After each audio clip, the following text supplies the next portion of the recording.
Дэлхийн монголчуудын MJL радио нэг тусал. MJL радио нэг туслыг цэцгийн соёлыг түгээгч цэцэгт мэдчилгээ дэмжин ажиллаж байна. Бүсгүйчүүд цэцгэнд дуртай.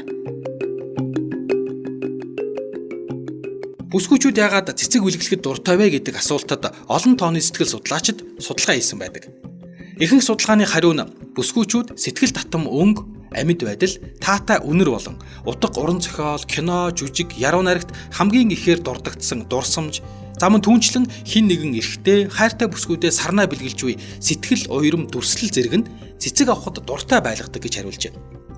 Хамгийн сонирхолтой нь Америкийн нэгэн эрдэмтэн хийсэн судалгаанд бүсгүйчүүдэд цэцэг бэлгэлэхэд тэд инээх шалтгаан 2 дахин нэмэгдэж, өөр бусад эд материалын бэлэгнээс хэд дахин их сэтгэл хөдлөлтөй болдог гэж бичсэн байна.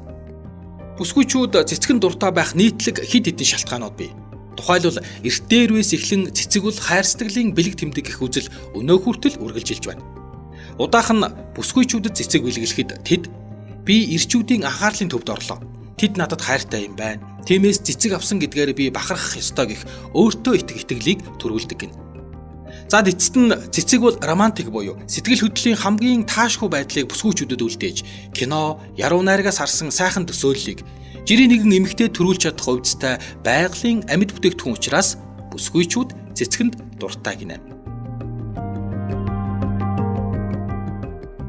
MJL радио нэг туслыг цэцгийн соёлыг түгээгч цэцэгт мэдчилгээ дэмжин ажиллалаа.